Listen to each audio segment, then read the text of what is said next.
98.3 مرسی آپ نے ٹیون کیا ہے وقت سحر پروگرام ہے بیٚیہِ اکہِ پھِرِ تۄہہِ سارنٕے سۭتۍ أسۍ شٲمِل آز یہِ چھِ سعادت مندی ہٕنٛز کتھ کہِ بیٚیہِ اکھ دۄہ ماہ رمضانُک دیُت اَسہِ اللہ تعالیٰ ہن تہٕ آز کرو أسۍ کتھ ایک ایسی چیز کے بارے میں جو شاید بولی بہت جاتی ہے لیکن نبھائی نہیں جاتی دکھائی نہیں جاتی. مفتی عمر صاحب ہیں میرے ساتھ وقت سحر پروگرام پہ حسب معمول. مفتی صاحب السلام علیکم ورحمۃ اللہ وبرکاتہ. وعلیکم السلام ورحمۃ اللہ وبرکاتہ. انگریزی میں کہیں تو سنسیرٹی، اردو میں کہیں تو صدق.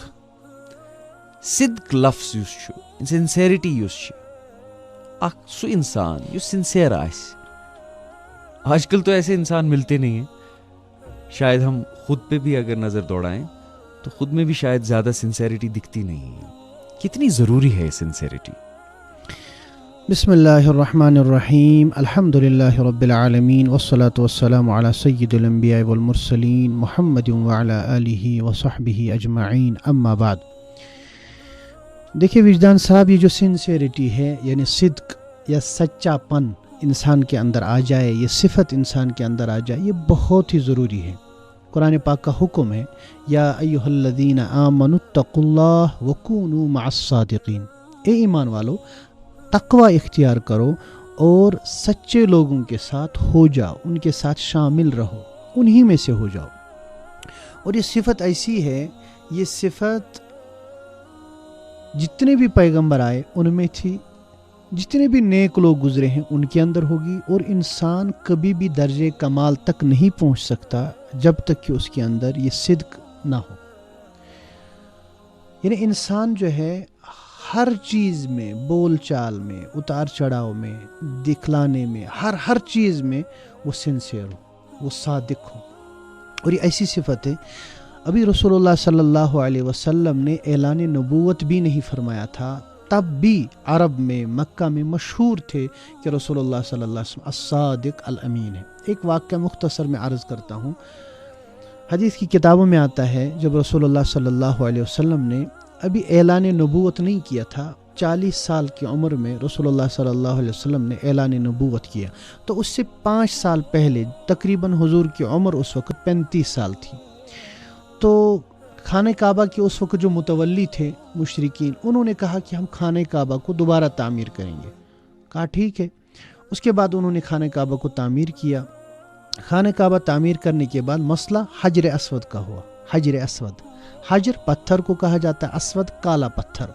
یہ اصل میں سفید پتھر تھا، جنت سے حضرت آدم کے ساتھ آیا. اور اس کی خاصیت یہ ہے، یہ میگنیٹ ہے. حدیث میں آتا ہے کہ جو بندہ اس کے ساتھ ہاتھ لگاتا ہے یہ اس کے سارے گناہ چوس لیتا ہے. اب تب سے حضرت آدم علیہ الصلوۃ والسلام کے زمانے سے آج تک جتنے لوگوں نے ہاتھ لگایا، شرط ہے کہ ایمان والا ہو، تو اس کے گناہ وہ چوس لیتا ہے، تو وہ کالا ہو گیا گناہ چوس کے. اس لیے اس کو حجر اسود اب کہا جاتا ہے. اب مسئلہ یہ تھا، حجر اسود کو رکھنا تھا، کہاں پہ رکھیں گے؟ تو عرب کے اندر یہ تھا، یعنی صحراوی زندگی تھی، یعنی ڈیزرٹ لائف تھی، تو وہ جھگڑالو قسم کے لوگ تھے. پھر حضور نے کتنی محنت کی آپ سوچ سکتے ہیں. تو ایک قبیلہ اٹھا، انہوں نے کہا بھائی ہم رکھیں گے، دوسرے قبیلے نے کہا نہیں ہم رکھیں گے، تیسرے نے کہا نہیں ہم رکھیں گے. اب سب لڑائی جھگڑے پہ اتر آئے اور تلواریں نکل گئی، بھائی اب یہ ہوگا. اس کے بعد ایک ان میں تھا بزرگ شخص، ایک معمر انسان، اس لیے کہتے ہیں جو عمر رسیدہ لوگ ہو ان سے مشورت طلب کیا کریں، کیونکہ انہوں نے زندگی کے اتار چڑھاؤ دیکھے ہوتے. تو اس نے انہیں مشورہ دیا کہ دیکھو رکو، ابھی کل صبح ہم دیکھتے ہیں کہ جو سب سے پہلے خانہ کعبہ کے اندر آئے گا، یعنی مسجد حرام کے اندر داخل ہوگا، بس وہ جو فیصلہ کرے گا اسی کا اعتبار ہوگا، ہم وہی فیصلہ مانیں گے. اب صبح سب انتظار کر رہے ہیں، سب سے پہلے حضرت محمد عربی صلی اللہ علیہ وسلم داخل ہوتے ہیں. سب نے، مشرکین نے، ابو جہل ان میں تھا، ابو جہل جیسا شخص تھا، اور باقی ابو لہب، سب نے کہا جاء الصادق الامین.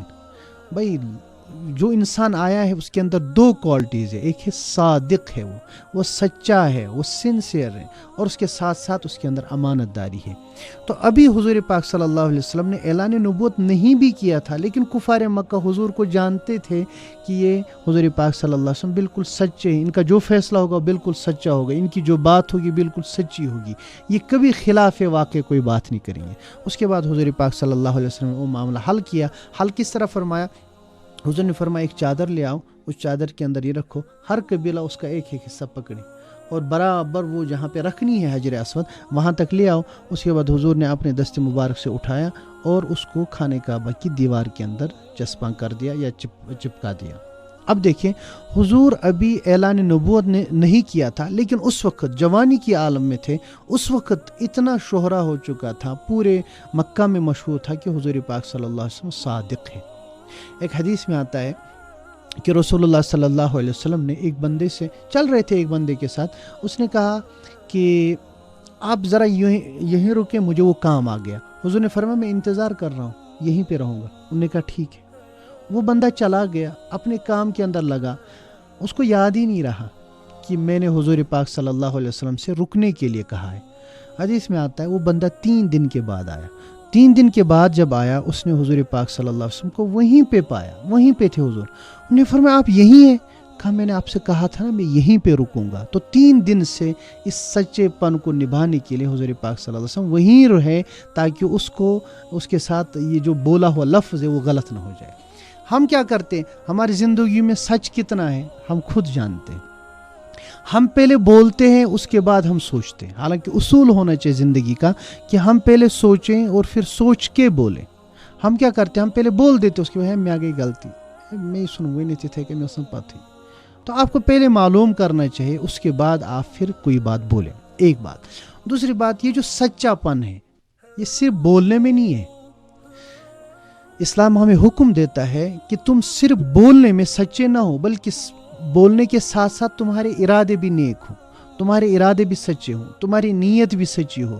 تم کسی کے ساتھ وعدے کرو تو اس میں بھی تم سچے ہو, تم اپنے معاملات کے اندر سچے ہو, تمہارا جو ظاہر ہو اس کے مطابق تمہارا باطن بھی ہو. یعنی جیسے ہم باہر سے دکھتے ہیں, کسی بندے کو ہم دکھتے ہیں بڑا شریف بندہ ہے, لیکن اندر سے بڑا کمینہ ہوتا ہے, تو اس کا مطلب یہ صادق نہیں ہے. انسان اگر باہر سے سچا ہے تو اندر سے بھی وہ سچا ہونا چاہیے. انسان اگر معصوم دکھتا ہے وہ صحیح میں معصوم ہونا چاہیے. انسان اگر اچھا آپ کو لگتا ہے تو وہ یقیناً اچھا ہونا چاہیے. بعض لوگ کیا ہوتے ہیں, بظاہر آپ کو لگے گا کہ وہ دیندار لوگ ہیں, یعنی نماز پڑھتے ہیں کبھی, لیکن ان کے معاملات جب آپ دیکھتے ہیں, اللہ کی پناہ, کبھی کبھی ہمارے معاشرے میں اب یہ کہا جاتا ہے کہ غیر مسلموں کے معاملات مسلمانوں سے اچھے ہیں, یعنی وہ اس میں سچے. مثال کے طور پر آپ نے کوئی پروڈکٹ لانچ کیا, جو کوالٹی آپ نے لکھی ہے وہی کوالٹی ہونی چاہیے, جو کوانٹٹی آپ نے دی ہے وہی کوانٹٹی ہونی چاہیے. ہم کیا کرتے ہیں, پروڈکٹ ایک ہوتا ہے اور اوپر لیبل دوسری لگاتے ہیں, اندر یعنی باہر پیکنگ بڑی زبردست ہوتی ہے اور اندر کچرا بھرا ہوا ہوتا ہے. تو معاملات کے اندر بھی انسان سچا ہو, اخلاق کے اندر بھی انسان سچا ہو, بول چال کے اندر انسان سچا ہو, اور اپنے رشتہ داروں, دوستوں, احباب کے ساتھ جو اس کا تعلق ہے اس میں بھی سچا ہو. مفتی صاحب, اس میں آپ نے جو حدیث حضور پاک صلی اللہ علیہ وسلم کی بھی بیان کی کہ وہ انتظار کرتے رہے, سنسیریٹی میں یہ سب سے بڑی بات ہے کہ زبان کا پکا ہونا.